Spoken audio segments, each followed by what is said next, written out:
Now we are getting into the meat of the series. So far you have identified your goals, beliefs, and reviewed your academic performance, and now you are ready to start looking into different colleges. The good news is that there are plenty of options. The bad news is that there are too many options. There are an estimated 5,300 colleges in the US alone.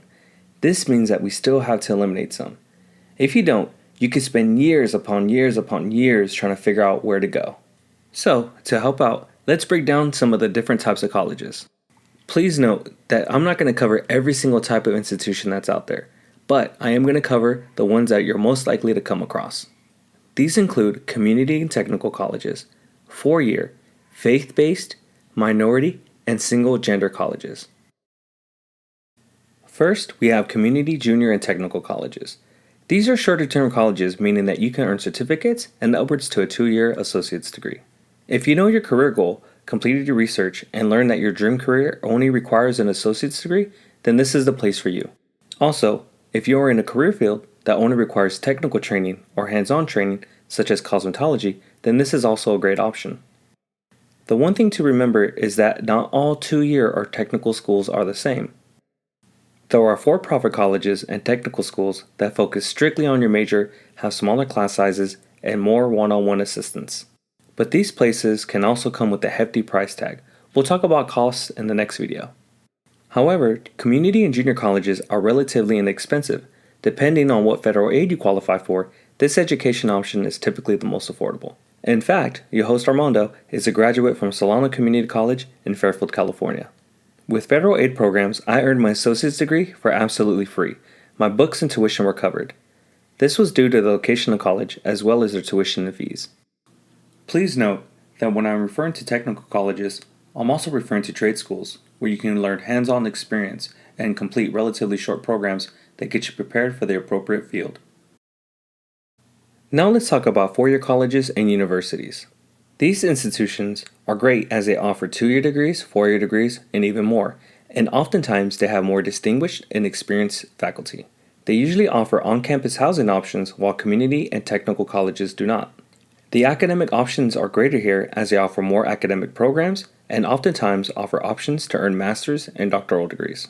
When you watch films based on colleges, they usually depict dorm life, sorority life, and a plethora of on-campus student activities.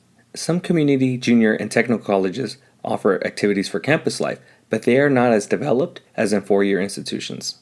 One important factor to remember is that these institutions oftentimes have stringent admission requirements. They are also known to have expensive application fees.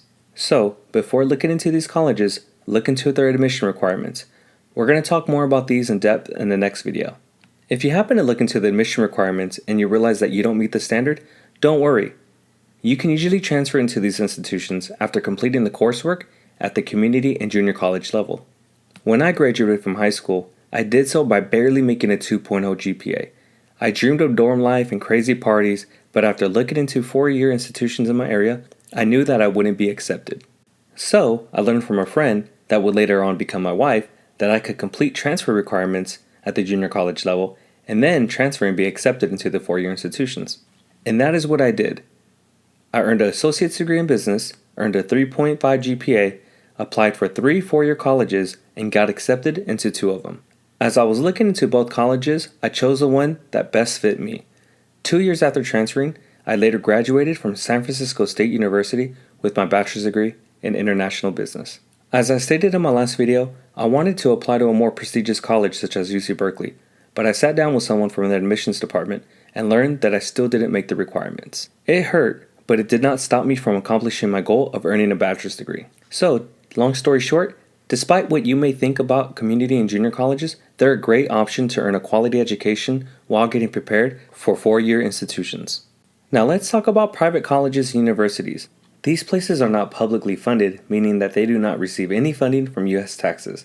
Instead, they raise funds through either tuition and fees or sponsoring organizations. Not benefiting from U.S. tax money, these institutions are usually more expensive, but what is interesting is that a good portion of private colleges are either Ivy League or church affiliated. We will go over faith-based colleges next. The differences between public and private institutions are small, except for the usually higher tuition at private locations, and the ability to make decisions that do not require government oversight or approval. Now let's discuss faith-based colleges. If your beliefs are important to you, then there are faith-based colleges for you to explore. These private institutions focus on your studies while maintaining commitment to the appropriate religious organization. They do this by including courses into the curriculum that are religious or faith-based. So, as I said before, if you want to maintain your faith while earning a quality education, then I would look towards faith-based colleges. If you're interested in attending a college with students with similar ethnicities or cultural backgrounds, minority colleges are a good choice for you. These institutions allow students of similar ethnicities and cultures to study in an environment where a large percentage of the student body are one of the minority groups. Did you know that there are still colleges that focus on a single gender? Well, there sure are. These institutions focus on offering opportunities and providing mentorship to a specific gender. As stated, there are a number of different college options to choose from. Please note that there are many more ways of grouping and discussing different institution types, but this was the simplest for me to follow. Thanks for watching. Stay tuned for the next video where I will cover additional considerations that should be taken when choosing a college. I'll see you all soon.